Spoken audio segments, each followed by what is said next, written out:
আমার স্বামী পরকীয়ায় জড়িয়ে আছেন। আমার স্বামী আগে ৫ ওয়াক্ত নামাজ পড়তেন, এখন দিন দিন নামাজ ছেড়ে দিয়েছেন। মিথ্যা বলা, নিজের বন্ধুর স্ত্রীর সাথে অবৈধ সম্পর্কে জড়ানো, সব কাজই তিনি করছেন। এগুলোকে সে বলে সেই প্রথম না যে এই কাজ করছে, এবং সে যা করছে তার জন্য সে অনুশোচনা বোধও করে না। তারপরে সন্তানের দিকে তাকিয়ে আমি একত্রে আছি। জানুয়ারিতে আমার ছেলের বয়স ১৭ এবং মেয়ের বয়স 10 হবে।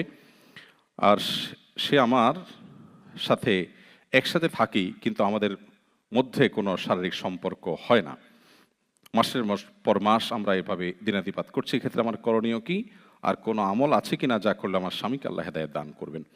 প্রথমে সমবেদনা জ্ঞাপন করছি আমাদের এই বোনের প্রতি, যে বোন অন্যরকম এক মনোবেদনায় ভুগছেন, যেটা বাহির থেকে মানুষ হয়তো উপলব্ধি করতে পারবে না। এরপরে কথা হলো যে কোনো মানুষ যদি পরকীয়ায় লিপ্ত হয়, ইসলামের দণ্ডবিধিতে যদি কোথাও ইসলামী শরিয়া প্রতিষ্ঠিত থাকে, তো ইসলামী দণ্ডবিধিতে সবচাইতে ভয়াবহ এবং সবচাইতে নির্মম শাস্তির কথা বলা হয়েছে যে অপরাধের কারণে, সে অপরাধের নাম হলো এই পরকীয়া। এই বিষয়টি গুরুত্বপূর্ণ। এমনি ব্যভিচার এক জিনিস, বিবাহিত মানুষ ব্যভিচারে লিপ্ত হলে সেটার ভয়াবহতা আরো অনেক বেশি ভয়াবহ।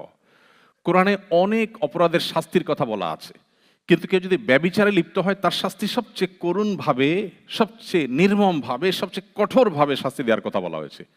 But why?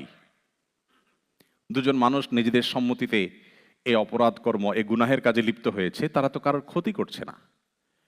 ইসলামের দৃষ্টিতে আপনি অন্য আর 10টা কবিরা গুনায় লিপ্ত হলে যতটা অপরাধী হবেন, আপনি জেনায় লিপ্ত হলে, বিবাহিত মানুষ জেনায় লিপ্ত হলে তার চাইতে অনেক বেশি ভয়াবহ অপরাধ হিসাবে ইসলাম দেখে।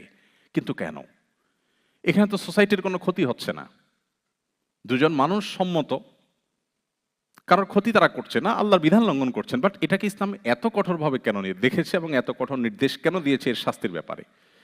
এর কারণ হলো, মানব সভ্যতা পৃথিবীতে টিকে থাকবে মানুষের, অর্থাৎ পুরুষ এবং নারীর স্বাভাবিক বৈবাহিক সম্পর্কের মধ্য দিয়ে। এর বাইরে যত আইডিয়া পৃথিবীতে ইমপ্লিমেন্ট করা হচ্ছে, এর প্রত্যেকটা ব্যর্থ হতে বাধ্য, বরং ইতোমধ্যে ব্যর্থ হয়ে গেছে।